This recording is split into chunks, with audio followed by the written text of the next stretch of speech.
Yo, Rob Harviller from 60 Songs That Explain the 90s here to inform you that we are back with 30 more songs because the 90s were super long and had a ton of rad music. Please join us every Wednesday for more 60 Songs That Explain the 90s only on Spotify. This episode is brought to you by Anytime Fitness. We may talk a whole lot about sports, but when it comes to keeping fit ourselves, there's definitely room for improvement. I hit this point early July. I was just like, I am not in good enough shape. I started trying to walk at least 15,000 steps a day or hiking or just anything to keep my legs moving. Now it's the end of 2023. I feel great. I had a physical 3 weeks ago and the guy was like, you're doing great. You're doing better than you were 3 years ago. I felt great. Whatever your goals are, progress is possible thanks to Anytime Fitness. Get a personalized plan and support from an expert coach anytime, anywhere. Visit anytimefitness.com to try Anytime Fitness for free. Start to train for your life. Terms, conditions, and restrictions apply. See website for details. This episode is brought to you by Atlassian. Atlassian software like Jira, Confluence, and Trello help power global collaboration for all teams so they can accomplish everything that's impossible alone. Because individually we're great, but together we're so much better. Learn how to unleash the potential of your team at Atlassian.com. Atlassian.com. Atlassian. Tap the banner or visit this episode's page to learn more. I need support staff to clear the room. Stand up and walk now. Hello and welcome to The Watch. My name is Chris Ryan. I am an editor at TheRinger.com, and joining me on the other line, where he flees, no man pursueth, it's Andy Greenwald! You know we are locked in, dialed in, when you start with a quote from the show we're going to talk about on the podcast. Two kids who went to Quaker school dropping proverbs early in a podcast on Monday evening. Tonight, The Watch is addressing Better Call Saul, Episode 4, Season 6. Hit and Run, we're going to do a little bit of that. And then later on in the show, we'll probably talk about some of the other shows that are on right now. Barry, Winning Time, Ozark. Just the overwhelming tidal wave of TV that we're dealing with right now and how that's feeling. But, you know, Saul, one of our favorite shows of the last 5 to 10 years. So we want to take every moment we can to talk about this. Andy, this one was written by Ann Cherkis and directed in her series directorial debut, I believe, by Ray Seahorn. And obviously coming off the back of a very tumultuous episode 3. And obviously from here on out, if you have not watched this season of Saul or in specifically this episode, please wait until you've done so, because Andy and I are doing spoilers here. So coming off of Nacho's death, a death unremarked upon largely in this episode, we get a kind of daffy, maybe a little bit of a throwback Saul episode, which felt like at one part very comic, somewhat broad in its comic sensibilities. And then as the episode goes on and as you get out of this Howard scenario that Kim and Saul are running on their ex-colleague Howard, you get into more of a paranoid thriller. So you kind of get the two sides of Saul in this episode. I thought it was very good. I thought it was like a little jarring to end Rock and Hard Place the way they did in episode 3, and then go into this and have it be, fake, wigs and pratfalls and hijinks.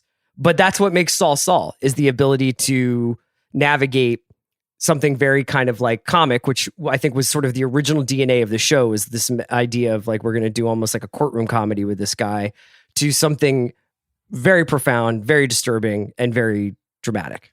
Yeah, it's worth remembering there was a moment in the conception and development of this spinoff where it was potentially going to be a 30-minute comedy. That was in play for a while. So that's definitely in the show's DNA. I agree with you in calling Hit and Run kind of classic Saul. I was first and foremost delighted with the episode because, as we have seen in many, many, many series as they approach the end game, real estate runs out. Time runs out. Brother, and one of the things... Just as a guy who watched 6 hours of Ozark this weekend, let me tell you. Right. Well, you basically can sometimes feel the creators chafing against the limited nature of what they have left. And specifically in that it does not give them room to do the things that made them great to begin with. There's often a kind of, now we're shifting into the end game. and thus we can't have the little like filigrees and little cul-de-sacs and things that have defined us, and it made the journey worth taking. So first of all, what was great about this episode was that it was a classic Saul episode at number 604 with only a couple ticks of the clock left, basically. I was glad they found room for it, and I appreciated it and enjoyed it for what it was. I also thought it made the previous episode kind of intriguing in contrast, because in many ways, the end of Nacho episode was kind of a Breaking Bad episode. But it was Saul's version of it. And I think to a degree that made for something that was intellectually stimulating, challenging, and engaging, but maybe not as viscerally satisfying as some of those Breaking Bad episodes. And I think one of the reasons for that might be what you alluded to in your opening, which was no one remarked on Nacho's death. Because as part of Better Call Saul's fidelity to its core conceit, which is, as we've been talking about over the course of the season, kind of a deconstruction of Breaking Bad's conceit, important things emotionally might not resonate for people who are sociopaths focused only on the bigger picture. Yeah. Right? Nacho isn't Jesse, and he never was Jesse in the show, which made him a little bit less easy to know and maybe a little bit frustrating when so much attention was paid to his final moments. But then it was also kind of, that was what was more devastating, his dramatic, almost heroic self-annihilation, or the fact that next episode, nobody cares or talks about it. I don't mean that his shadow won't loom large going forward, because obviously it does. Saul mentions him in his first appearance in Breaking Bad, but that was part of it. And that's also so very thinky and so very Better Call Saul. I was reading Sepinwall's piece about the last episode, about the Nacho episode, and he hammered home the point that for as precise as we think of these two shows, and for as expertly plotted and inventive as they are, there is a degree of personal entertainment going on, and that these guys are like, we like Michael Mando, we're going to keep him around. So this idea that Nacho meant this, and that was always the blueprint because of Nacho's obvious presence in Breaking Bad, where Saul yells out his name once, that he was going to have a role in this show. That's fine, but it was essentially like the same thing that happened with Pinkman, where it's like they bring Aaron Paul on. He's supposed to be on for a few episodes and introduce Walt to the drug world, but winds up becoming maybe the hero of the show and gets his own spin-off film. It's the same thing that happened to Saul Goodman and Bob Odenkirk. Yeah. He was supposed to be a guest star, and I don't believe he was their first choice, and even if he was hired because they wanted to. I was busy. It was supposed to be a joke. I was busy. Yeah. That's right. Well, weirdly, Bob Odenkirk was the first choice for this podcast. He was going to do Hollywood Prospectus with me.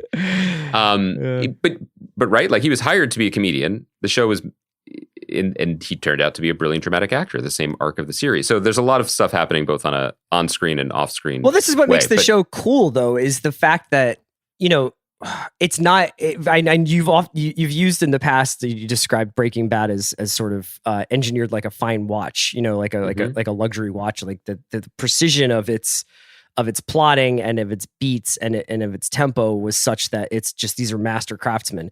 And I think that the part of what's great about being a master craftsman is also being able to be like, I like this guy, I'm going to mess around with this character for a while, or maybe this character can be a major thing. So, I think we were sort of grappling with, the departure of Michael Mando from the show last week. And I do want to talk about the episode at hand, but I also found it interesting to consider taking a step back. Like, what was Nacho supposed to be to this show? Like, what was his purpose? Like, both thematically, but also from a narrative standpoint. Obviously he provides like a different entree into the cartel drug stuff of this world that you don't want to rerun Gus and Mike entirely, right? Yes. Well, two things. One, I appreciate what you said about the watch analogy. I think that a fine, precise Swiss craftsman who also leaves room for the possibility of inspiration or surprise is an artist. Of a cuckoo coming out every once in a while, yeah. Exactly. That's the difference. And at its best, this show is both in a way that is dazzling and unlike anything else on TV. So to the Nacho point, yeah, look, part of the narrative of this show is that it is a corrective to Breaking Bad, and they had enough time to plan for things and they got everything right both thematically, narratively, but also morally, maybe in a way that they weren't able to fully imagine or conceive of in the previous show. That's probably true to a degree, and I think that there'll be a lot of essays written along those lines that I'll probably agree with. I also think that it might be interesting, not in a trolly way, but was the character of Nacho wholly successful? Maybe. I think that they used him for a bunch of different things. I mean, look, big picture, yes, because Michael Mando was terrific and it delivered a great performance and contributed to some of the show's best moments. So unquestionably, I'm not saying this was a mistake, but I appreciate what you were saying that like, okay, so what was his purpose? I think initially maybe it was to unite the Jimmy storyline with the cartel storyline and maybe follow them both as lower level people stumbling into something larger. But then he kind of became an expositional cog to run back all of the Hector Salamanca stuff and you know, giving him, he was the reason why he's in the wheelchair and bringing in all our old friends from south of the border and all the Gus stuff. So he was kind of our window into that part. And then when Lalo got introduced, then he got attached to Lalo at the hip. And never saw Jimmy again. Right. Yeah. So is that a part of the circle that they're happy to have not squared? I mean, I think they probably made peace with it, and it's going to come roaring back for enough for him to say Ignacio when Jesse and Walt have a gun at his head. But yeah, they left that one on the cutting room floor, whatever they were thinking about doing. So all the what if stuff that they do on this show, and I think that you can get into this episode by talking about it, is just like that opening pre-credit sequence of this couple riding their bikes around a suburban development and complaining about the trim on a house or the paint job on a house and zoning and everything like that. And then they get into their house and they've got this security set up and all these guys with guns walking around their house. And it's, you know, we find out by the end of the episode that those are Gus's men. We don't really know how he's wound up, you know, acquiring these two people's lives in the process. It's just the unending money tap, right? Yeah. That he could afford to buy this house or buy their silence and then make a tunnel between them. I mean, we just, at this point, he's a super villain. But I think what we're saying about like remembering Nacho as a great character and another triumph in the show that just hits every mark that it aims for, it makes me think of like Slip and Jimmy in Chicago, who would probably tell you that the best con men, it's not about like how quick your wrist is or how fast you can speak. It's really just, can you make them look somewhere else? Mm-hmm.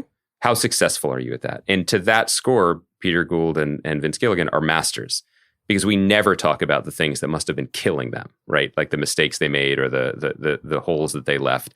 We're never talking about that. Or the corners they wrote themselves into, and then they were like, shit, I guess we got to do this. And that's why instead, what we're looking at, and we can pivot to the episode as you just nicely did, like, when the opening sequence of this episode started, I'm sitting here being like, they're such geniuses, not necessarily for this idea to follow people we don't know into a situation we don't know. Because I almost texted you like, oh my God, is this like the Tequila Stopper? Am I going to get murdered for not knowing what this house is again? Yeah. Who are these people? I feel like I watched the show like a slightly above average normie. You know, I'm not like cramming the text. But anyway, but what I was doing instead while watching it was like, you know, these are day players that they cast, probably locally, who are making it a good impression. They captured all the right coverage of them on bikes in the neighborhood. The street, the tone that matches with the score. Like they just conceived it and executed it to a degree that then I'm just sort of not bothered by what I don't know. When they walked into the house, I don't know if you had this experience watching it, but when they walk into the house and there's a guy helping himself or cooking, right? And they don't acknowledge him. I was like, oh my God. So this is a scene we're watching in two timelines. Right. Like we are seeing a couple come home, and then we're also seeing laid over top of it, the police investigating their murder or whatever it is. And also the episode's called Hit and Run. So I was waiting for them to get hit by a truck, blah, blah, blah. It has me going and looking at the wrong things. And am I being conned or am I being entertained? What's the difference? Yeah. I mean, they are able to keep you on your toes so well.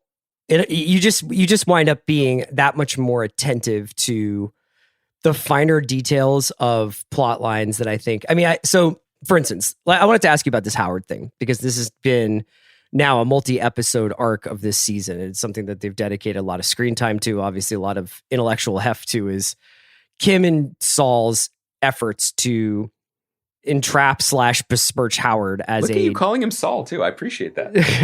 That's right. A drug-addled, philandering mess, and specifically to get Clifford Main to think, oh, Howard is actually, this erratic drug addict. And, it is very like, it kind of harkens back to the first few seasons of these kinds of cons that Kim and Jimmy would play. And they like, you would be forgiven to think, is this a little too clever by half? Like, is there a more direct route between A and B? But it's super entertaining. I was curious what you thought of the Howard stuff so far and whether or not you're like, where is this going? Why are these people so dedicated to ruining this dude in such an elaborate way? And then I had some other stuff I wanted to ask you about Kim coming out of that. Well, to start with, what I liked was Patrick Fabian, a really enjoyable performer, has had in some ways the strangest life on this show because he's never carried any plot. He's just been around for a bunch of them, right? And that's not a ding on him. That's just the way he's been used. I really liked clearing out to give him a little something in this, and I thought he delivered on the performance. Yeah, and I think it was intentional in the best way, which was he's just a guy, and he clearly. I don't think we've met his wife. I'm sure the people who recognize the tequila stopper will be on my ass about that if we did, but in a few lines between the therapy and the sort of cracks in his sunny demeanor and the issues with his home life, he's just a person. And that makes it harder incrementally to root for Saul now and Kim. Like, it's just harder. Every moment we spend with him, it makes it seem worse what they're doing. It makes it seem more sociopathic what they're doing. And it makes, and I thought this was probably the most successful aspect of the episode, it makes Kim's constant attempts to balance her own moral scales, that for every step she takes in the Saul direction, she tries to take 2 steps in the direction of, social pro bono social justice work. Yeah. It makes it seem even more desperate, frankly, although she is always, completely has complete composure, even when Mike speaks to her. But that, I thought one of the most elegant pieces of writing was that the turn or whatever you call it. Remember in The Prestige, there's like the something and the turn and the Prestige. Whatever the part of the trick it was that was the crucial part was wrapped up in this bow of her selling Ed Begley's character on some fund where she could just help people, and that it worked. Yeah. Right. That she does think that somehow she's keeping things as balanced as the scales of justice. I thought that was really fascinating. But yeah, there is a feeling that is getting impossible to ignore that is a little reminiscent of what some people hoped they were doing with Breaking Bad and what I think they were successful in doing, which is, are we rooting for the right people here? Right. And it's just getting tougher to have fun. Yeah. And I think that the interesting thing to watch is Kim and Saul have that conversation, maybe not explicitly with one another. So you're right to point out that it seems like Kim is always doing the blind justice statue of, for as hard as I go on Howard, or if I burn the Kettlemans to the ground, then I take on 3 cases that, are unwinnable, or, I need to represent this kid who is stuck in an armed robbery situation that had nothing to do with him. And then, so she's trying to balance that out, whereas Jimmy's sense of balancing it out is to go further and further into Saldom and to, find a new office and have all these Hell's Angels basically that he's representing. So I like that part. That's a little, that's obvious. But I thought it was really cool, to watch this episode through the eyes of what I imagine Ray Seahorn sees her character as. Yeah, because she directed the episode. Pretty rare that, that doesn't happen a lot. Obviously I just watched the last season of Ozark and Jason Bateman directed the finale, and, you get to see maybe this is what this person thinks of this show. And I thought it was interesting. I thought Kim was a lot more twitched up this episode. So a lot more nervy, a little bit more on the surface with her emotions to some extent. Like in terms of like before Clifford sits down, all the like rearranging of the table and, tapping her foot and like trying to get the angle right so that Ed Begley will see Odenkirk drive past in the Jaguar. And then even like the scene with Mike in El Camino in the restaurant, she, I think, betrays a little bit more terror at the idea of this guy has decided not only to, first surreptitiously tail me, but now confront me because of this 1 in 1,000, which, knowing Breaking Bad and Better Call Saul, the one is going to be the one that hits, chance that Lalo is coming for us, and that Lalo is going to use, we're essentially bait for Lalo. And I thought that this version of Kim in this episode, not that it was at all really divergent, just felt a little bit more wired and a little bit more nervous and scared and aware. And then that last scene, which I think we've had variations on this idea that like Kim sees Saul for the first time, or is seeing Saul for who he is. At the end there, it felt a little bit more melancholy than maybe it has in the past. Although I guess it always has. Well, I thought the jitteriness was baked in a really good way. You're right to point out the heel clicking and then the fear of Lalo just on her face, which led to when she's in the parked car and Jimmy knocks on the window to show the office. Maybe my TV was a little dark or I had some back glare, but I jumped a little bit. Yeah. Right. Like the fear of Lalo was there, and I didn't understand who was outside the car window. And, look, let's run it back to Breaking Bad. Who's the one who knocks on the window, and who should you be afraid of? Right. I thought that was really interestingly done. I do want to say, before we get into the most, foregrounded click of the dial into the Saul Goodman we met that the show has had in a while, which was, just getting right into the, he's a legend now. Back to he can't be in the nail salon anymore. He's going to have a new office. He's going to have a new attitude. He's not welcome at the courthouse. Like, all these things he's becoming the pariah that he then embraces, all of that. I do think it's worth noting as we run out of episodes here, Kim, just an all-time great hang, just a legendary hang again and again. And the reason why I want to say this is not the body of work that we've seen from her from the past few seasons, but even in a stressful moment, at the end of her days are so long, even without the being tailed by drug people. Right. No matter what, at the end of the day, when whoever she's with, and it's often Jimmy's just like, there's a good taqueria near here. And she's just like, let's go. I'm hungry. Yeah. I feel like all of us go through life looking for someone, whether it's a romantic partner or a pal, to just be that level of supportive of an idea. Let's go get tacos. Yeah. Or just like, here's an idea, and the person you're with being like, that's all I want to do. Don't talk anymore. Right. Let's go eat it. I mean, bravo. But circling back to who she is, it's such a gift to have these years of development of a character with such a great actor. So much of her is, of course, her public-facing demeanor, the clothes she wears, the face she pulls, her stiffened spine. And, we know as fellow adults, like, a lot of being an adult is faking it until you make it. Like, act a certain way in a situation and then see how it goes. And maybe people will believe that you're that way, and maybe you'll start to believe it too, and you won't be faking it anymore. But to do that as continually as she has done, and I still feel like we don't know a ton about her backstory and what fuels her, although, there's some class resentment, all that has been there. I'm not saying we haven't touched on it some at all. mom stuff, yeah. Some mom stuff. Even though she is not and would not consider herself like, a criminal or a con woman, there has to be this sort of belief that you could just keep faking it even when you start to be Wile E. Coyote going out over the cliff, and could she, at this moment, this fictional character, if we pulled her aside and did like a confessional interview like she was on Top Chef, could she pinpoint the moment when she lost touch with ground?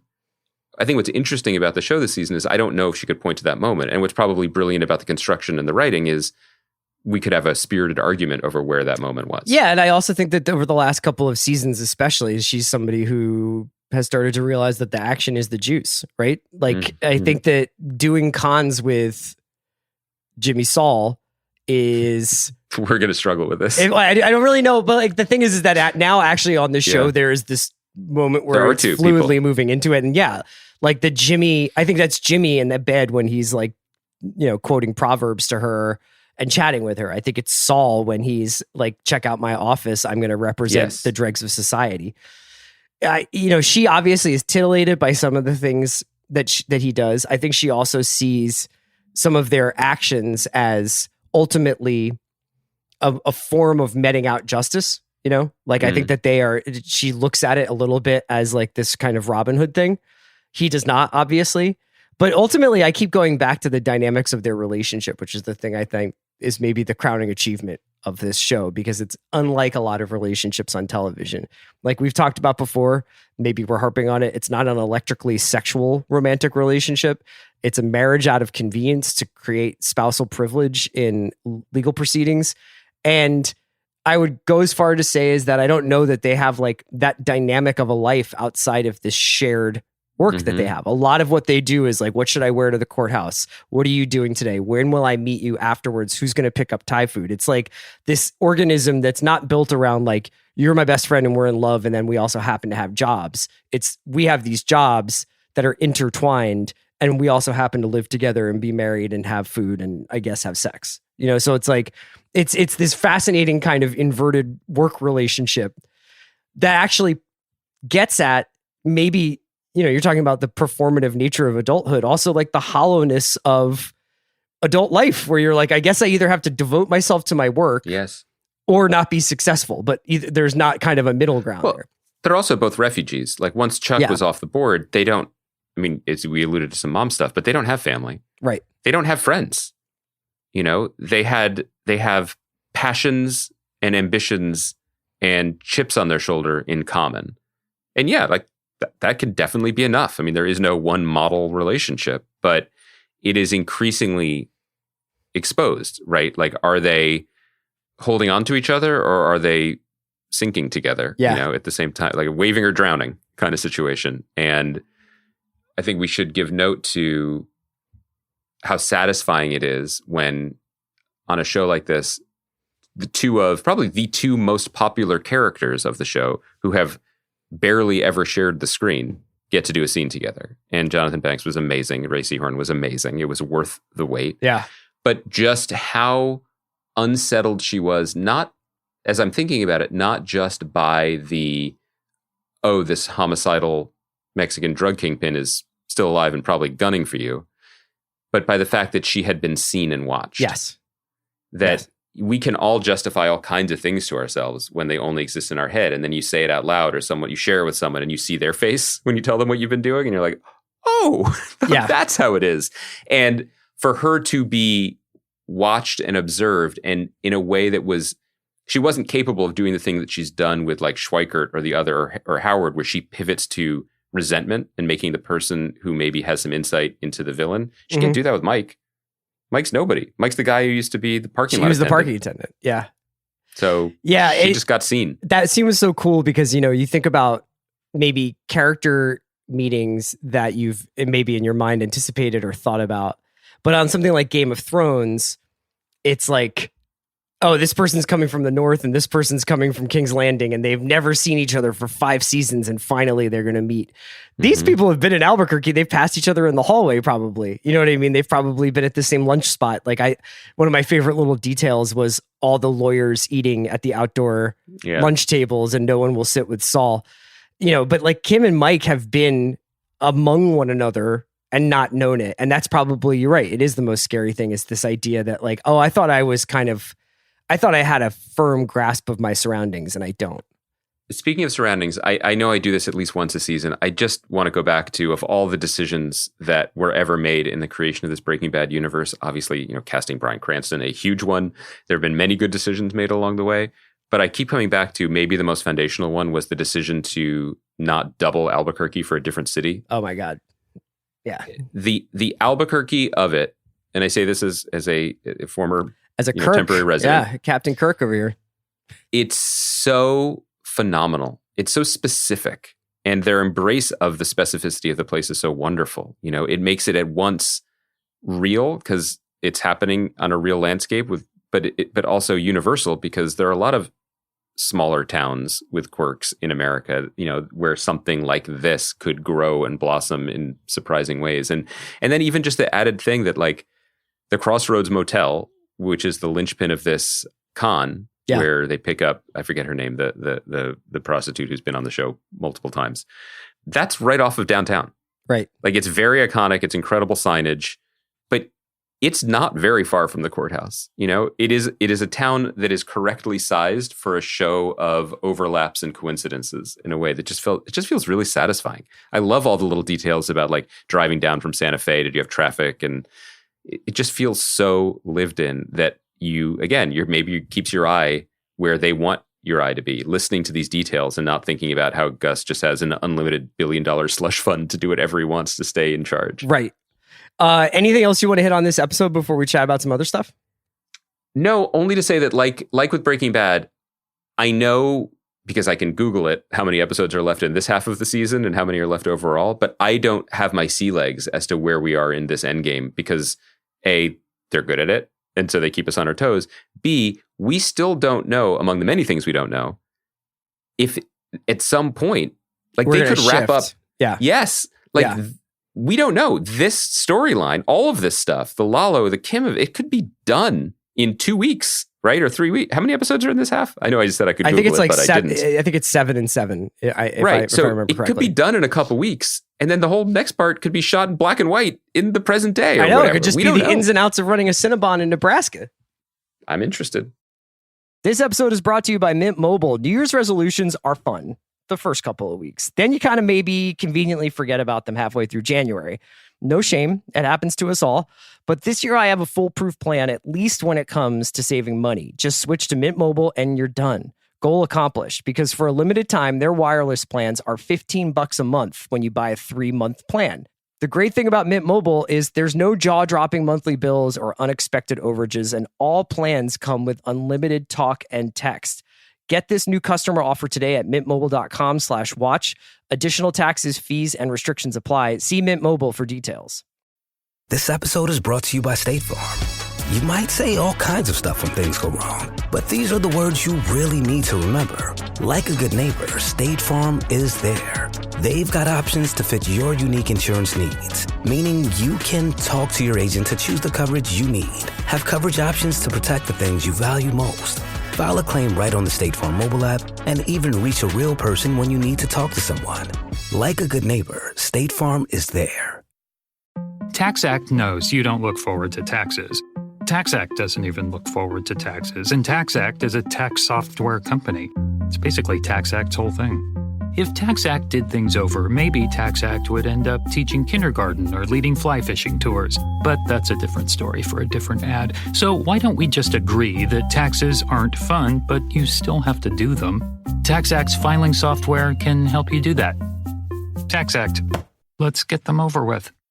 If you went on a road trip and you didn't stop for a Big Mac or drop a crispy fry between the car seats or use your McDonald's bag as a placemat, then that wasn't a road trip. It was just a really long drive. Ba-da-ba-ba-ba. At participating McDonald's. Let's talk about some other stuff. Where do you want to start? You want to go with Barry? You want to go with Winning Time? You want to talk about...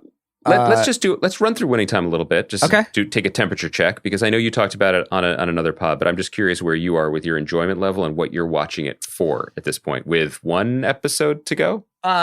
So as I mentioned on the Prestige TV podcast, it was I thought there was a lot of Philadelphia erasure from this episode, just focusing on Bird not making it to the finals. I thought Wood Harris was incredible in this most recent... It's weird because, Chris, you personally have no experience working for a place where the exploits of Philadelphia sports teams are constantly... Do you want to talk through it a little bit? Because nobody knows why you're fired up about this.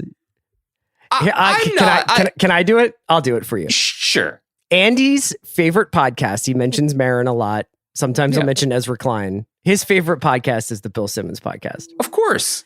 He listens as soon as they go up. I get a text message outlining what he liked about it and how he felt that Philadelphia got short shrift in whatever capacity they did. To be fair, I do this. I text Bill as well. I know about it. Maybe a few less adverbs, but I just was doing a podcast with Bill earlier today and noted to him that he and Russillo were dwelling on like the future of D'Angelo Russell in Minnesota in minute 43 of Sunday Night's part 1. Before they mentioned that Boston got annihilated by Giannis on Sunday. Yes. No, I mean, I thought the most amazing thing of this week's podcast was when Bill is musing about how, you can have all the expectations in the world for a game, and then you can just be shocked and be like, oh, I guess I was totally wrong about what's going to happen with that game. And Ryan goes, with Boston, and he goes, yeah. And he goes, so you think the Bucks? And he goes, oh, no. Bill's like, no, I meant that Boston was going to destroy the Nets. I was talking about the Brooklyn series still. I mean, okay. Yeah. So, yes. So Philadelphia Erasure, something that you're very sensitive to as well as me. No, in all truth, I mean, I thought that this episode was quite good. I think that it's been fascinating to know that they did 5 episodes before the season started, pretty much. You know, like it's like 4 or 5 episodes to get to this first NBA campaign. And then it's been before the basketball season started. Yeah, but like they go first, it's like, you know, Tarkanian, and then it's who's Jack McKinney, and Jack McKinney's been hired, but are they going to adopt Showtime? And then Pat Riley gets hired, and you know, all this stuff, and then the McKinney accident, and it's like that's 5-6 episodes, and then we've kind of done the NBA season in about 2.5 episodes, which is a fascinating choice because this whole debate about whether winning time is for casuals or NBA psychos is an interesting one. It's because I'm curious about when you're going about making a show, especially one about a workplace, how much of it do you want to be about the really detailed minutia of that workplace? Because that, I think, lends the show a lot of authenticity. For instance, We Own the City is a show that I think is balancing a lot of like really, really heavy ideas about society with really, really, really detailed study of police work, which was also something The Wire did. For Winning Time, I think they've kind of like now kind of tipped over towards interpersonal drama and away from really like the kind of more like granular NBA stuff that personally I'm interested in, but understand it might not be for everybody. Yeah, there's no room for any other personalities. I mean, Dr. J is on it and makes an impression in that one episode previously, the All-Star Game episode. Bird is both there and looming, but they cleave through the Western Conference like a knife through butter without it's a montage. I think it's like, oh, player, they beat Phoenix. Yeah. Which is, you know, there's not it's a superstars league, and there's really only room for the superstars, right? That we're following. I think it's interesting to pair your point about not really going into the basketball as much as we would expect with the fact that they also just played wildly fast and loose with the basketball schedule. You know, I thought in some ways I found that more surprising than we are going to take certain attributes of real life people and turn those attributes up to 10 or 11 on the Spinal Tap meter in order to wring more drama out of them. That's just what TV writing is, regardless of the legalities of Jerry West's defamation case. But like, that's what all people do when they have a character they're fictional at this point once they're on TV, and you amp up certain things. I was less surprised by that than I was by the fact that like they invented road trips, or they like made it seem like they lost more games than they did. I think that they created a little bit more adversity maybe for Westhead than there was. Yeah. For Westhead. Exactly. And that I get that. I'm curious. I haven't been like checking the official record of events to the degree that maybe I should have, but like I was unclear whether the McKinney stuff, any of that happened in terms of his just like... I mean, he got in an accident. He was out for months. That stuff I knew. But I mean, like the stuff in last night's episode specifically where he is going to get the job back, but due to some, you know, concussion-like symptoms in evidence in public in the workplace in front of Jerry Buss, he lost the opportunity. So I read a 1980 Philadelphia Inquirer article about Buss deciding to go with Westhead. I think it was the Boston Globe, Chris. No. There are no Philadelphia newspapers from that era. And I'll put it this way. It makes Jerry Buss seem a little bit more like the cartoon character that you would think of Jerry Buss, where he's just basically like, I had to make a choice between these two candidates for the job. It was tough, but ultimately, like, I bought this team to have fun, and I have more fun with the other guy and not Jack.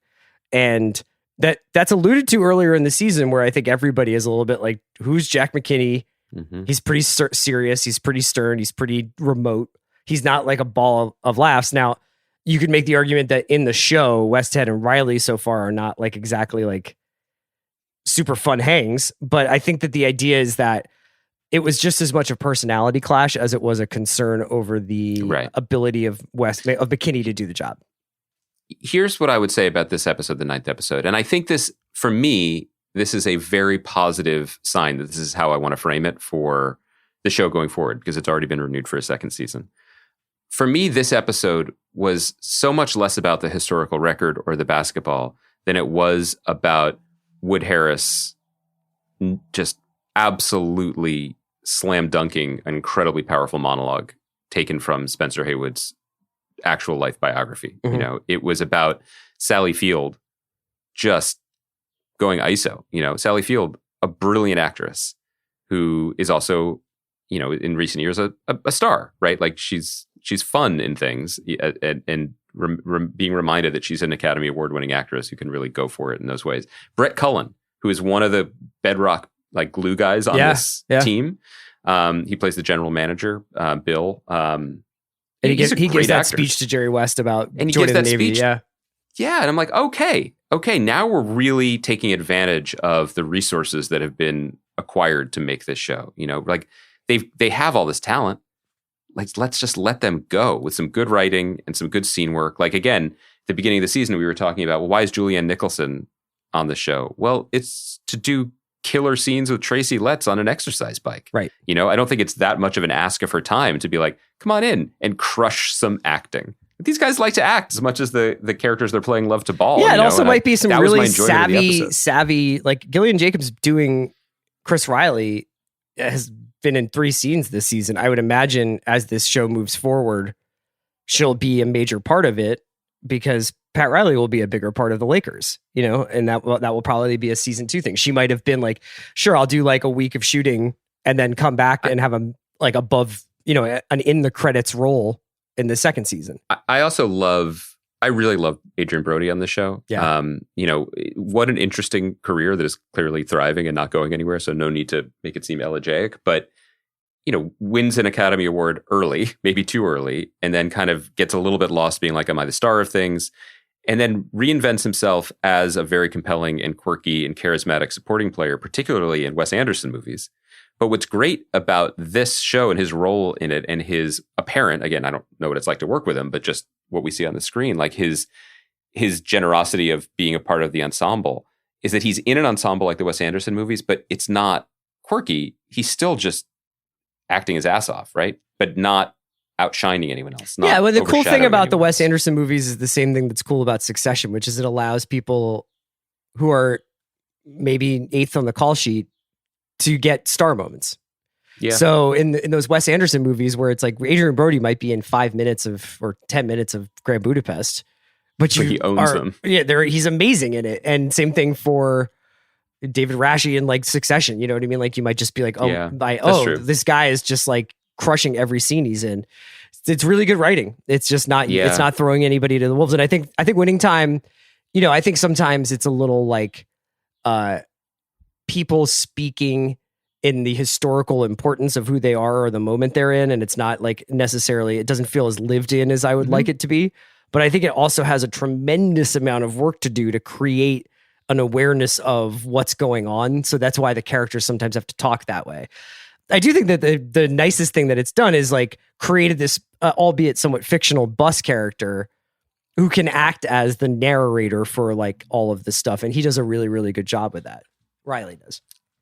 I just think the show's a blast still, you know, and I'm liking it and appreciating it more now that it's been able to maintain that energy and that enthusiasm and that pleasure for 9 hours. So let me ask you this. It was easier to do it after 1 or 2. This sort of segues into what I wanted to chat with you about for the rest of the show, which is why is it that Winning Time is a pleasure for you and other stuff is a chore? And I don't mean you specifically as much as in this moment where you could be busy watching 12 to 20 hours of television every week.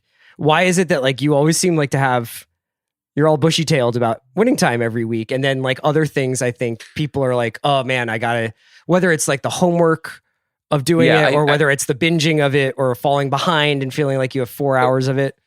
It's a great question. I think that everyone at this moment of inundation or whatever you want to talk about it, and as we've alluded to before, this is unprecedented. And it's unprecedented because of the backup on the runway because of COVID. So a lot of shows needed to come out, whether they were delayed for multiple years, you know, like Atlanta and Barry, or they were just in the pipeline and ready to go at this point.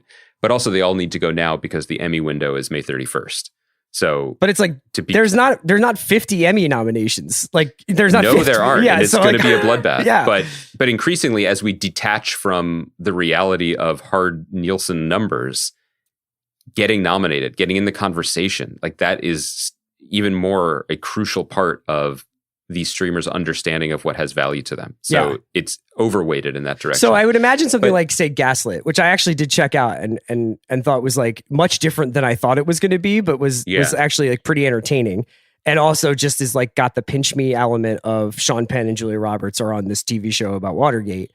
Is that the kind of thing that you imagine? I suppose we could just ask Sam, but is that the kind of thing you imagine where it's like for Sean Penn and Julia Roberts to do this show, they need to make it come out at a certain time so that it's in contention for the Emmys. Well, yes, but you could also reverse it. Like, one of the reasons why Starz, a network not known for winning Emmys or being nominated for them, gets into business with Sam and UCP, the studio, to make this show and to fund a very expensive show is to have a different result than they've had in the past, to play in that sandbox. So Starz doesn't make the show if they're not making an awards play. Like, it doesn't make sense to their portfolio otherwise. But to your larger point, I think that one of the side effects of this great flood is that people are definitely being forced back into their corners of like, I just like spy shows. Yeah, right. So I'm going to like that. And I think that that's also part of the thinking behind the deluge of podcast shows or rip from the headline shows, which is a true crime story is as universally popular and reliable now as a medical drama used to be, or a cop drama, right? So there are people probably who have had the time of their life these last 2 months just ripping through Girl from Plainville, which I liked a lot, and We Crashed, which I didn't even have time to check out. You know what I mean? But like, for them, it's just more content in the vein that they like. So there is an aspect of that where, yes, I have prioritized Slow Horses and maybe even Minx and Winning Time because they're either in genres that I like, or they're not challenging me that extra piece of, I don't know if I like to be in this world. You know, I like basketball and I like watching good actors have fun. I'm excited to check out Gaslit, not because I feel the need to educate myself on May 2nd, 2022 about Watergate, but because the tone seems right up my alley and I like really good actors having a good time. Yeah. So I think that's definitely part of it. I have noticed what used to be a critic's complaint starting to leach into the consumer side of it, which is, for the last 5 years, whether in print or on a podcast, when you and I have started to say, well, a lot's coming out and there's a lot to keep track of, I think we've always caveated it by saying, well, no one complains about the all-you-can-eat buffet at Sizzler, because no one actually has to eat all of it. If you're a consumer, you pick what you want. But I'm starting to see this complaint more anecdotally or in our Facebook group or whatever, where people, I saw today, someone was like, please stop releasing the first 3 episodes of something. This is violence. Like, I can't do it, and I'm already behind. I don't like that. I don't like that policy. I mean, it's not like I think I'm just like, if this is going to be the volume of shows, they just need to be once a week. But this just happened to us with Under the Banner of Heaven, a show we loved the first episode of, and I really liked the second episode of it, even though it's like, I think more, I think it's a little bit more slower, I guess. I don't know. I thought I liked the first episode more, but just the fact that like that went up and we were 2 hours behind. I mean, there's just always this feeling of playing catch up with TV right now that I think is tough. On this, and then to that point, you're talking about like, oh well, the Sizzler buffet, you can just show some self restraint. So this weekend, like Ozark came out on Friday, and my wife and I were just final part of the final season, and my wife and I were like, I guess we have to like watch this all this weekend, because otherwise there will be a Vulture headline, if there's not already, no disrespect, that's going to be like about that ending, that basically gives away something that happens. And I'm like, I just spent like 5 years watching Ozark. I don't really want it to be like spoiled essentially, because I hit V on my Chrome bar and it went to Vulture like absentmindedly, but that's happened. You know what I mean? That has happened.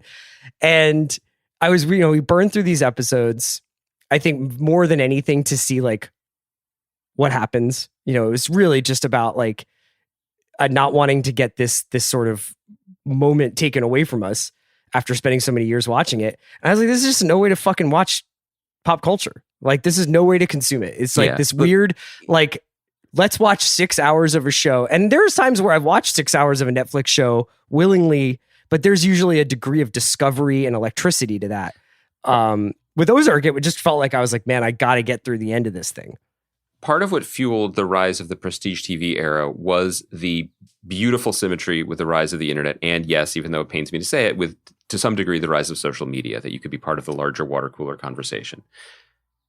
We have now stretched, if not completely ripped, the bonds between those two things. Not just because social media is a festering cesspool, but because you can't do it.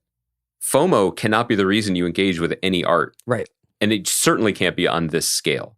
And I don't know what the fix is, but it is bizarre because I think that I've watched 2 or 3 episodes of Moon Knight. Oscar Isaac and Ethan Hawke are starring in a Marvel show. I'm going to finish the series. I bet I'll have some thoughts about it. But I have hit eject on my seat in the great Quinjet of culture with that show because I can't do it. Yeah. I can't keep up. I simply can't. And that's a bummer, I guess, in terms of that extra electricity of excitement you can have when you engage with something. But it's just it's just the nature of it. And we've done a couple of times. I did one with Juliet recently over the years, these primetime grids where we were like, if you were going to sit down from 8 until 12, and we kind of like, it's like supposed to harken back to the time when you would get to turn on the TV at 8 and watch these couple of sitcoms, and then there would be a few dramas, and then there would be late night. Here's the thing. No one ever really does that. No one actually watches 4 to 5 hours of television a night.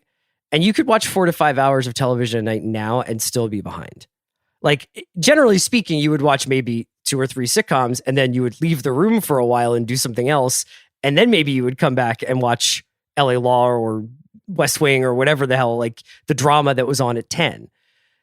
Nobody can really sit there from 8 o'clock until 12 and just be like, I'm just grinding stuff out. And you know what? The thing is that it does start to shave down your nerve endings, where I don't think you are really appreciating something if you're not also taking a beat in between to think about it. I mean, that's what I'm really, really, really trying to do without falling dreadfully behind on television. These corporations are not making these shows for us to live like this. No. They don't really care. No, because also they're how like, we are processing. Most people would probably have like a normal life and then get to their weekend and choose 1 or 2 of these things to watch. Well, not like, oh, I have to watch Tokyo Vice, Shining Girls, blah, blah, blah. Like, like no one should be grinding out hour-long mysteries like this.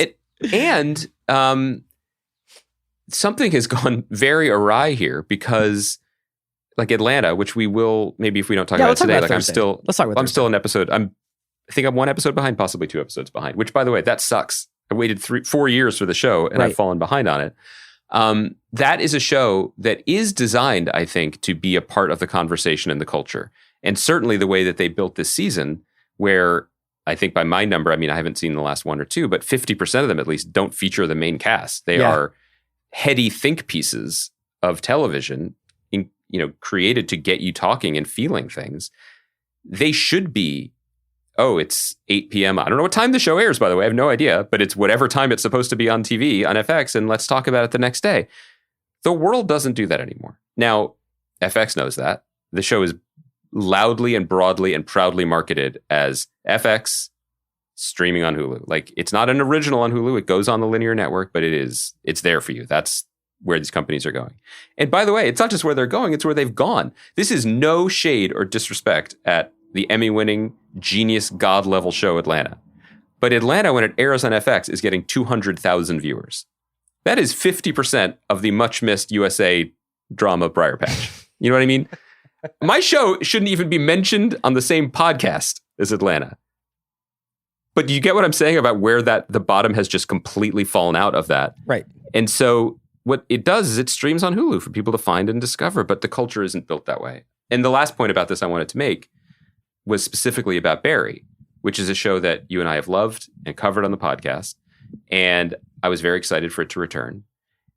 And I had an experience watching the 3rd season premiere that was like people in my life who have had COVID telling me what wine tasted like for a month afterwards, where it's just like, this is something I love. Why does it taste weird? Why does it taste gross? Like, I didn't enjoy the season premiere. Now, was I in the wrong headspace, or was it the end of a day, or was I jet lagged still? I don't know. But I actually think what was happening was it had been 3 years, because there's so much other content and so much other life. I did not block out 8 hours, 10 hours or whatever to rewatch the first 2 seasons. And I was instead having my head just rudely dunked into the toilet bowl of this show's aesthetic and vibe. Yeah. That I didn't remember. And I was like, this is kind of rough, but it's funny. What's it doing? I'm not happy here. And I was ready to be like, I wasn't ready because I don't want to do this anymore. But part of me was like, are we sure Barry is good? Yeah. Yes. Yeah. I was gonna troll it. And then I watched last night, the 2nd episode. And I was like, oh shit, this is really good. And it's really smart.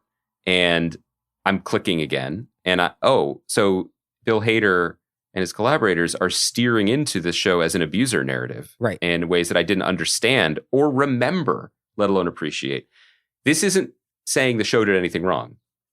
They can't control how we watch this stuff, but at the same time, I feel really frustrated that I couldn't get the context right to click back into place with something. It's just another. There's an entire year's worth of television that's on right now, and I don't know if there's going to be, the streets are littered with printed out blog posts about what's happening at Netflix and what it all means, and whether or not there's going to be this huge contraction in spending and volume at Netflix, which I think would be a canary in the coal mine for some of these other places that are like, we're going to spend $3 billion on content and we'll see what happens with subs later on down the line. Like, that might change, and it might change quicker than we expect, just because it seems like everything in the world is happening faster than one might expect.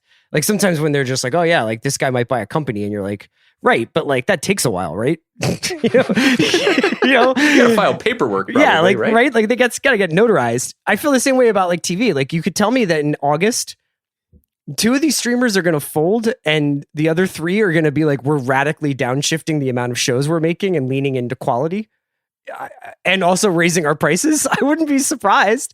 I mean, like, it does seem like there's going to be, at the end of the year, you'll have your top 10 list, and then there will be the 10 shows that you meant to finish, or the 10 shows that you really were so excited about, but for whatever reason couldn't start or didn't get to.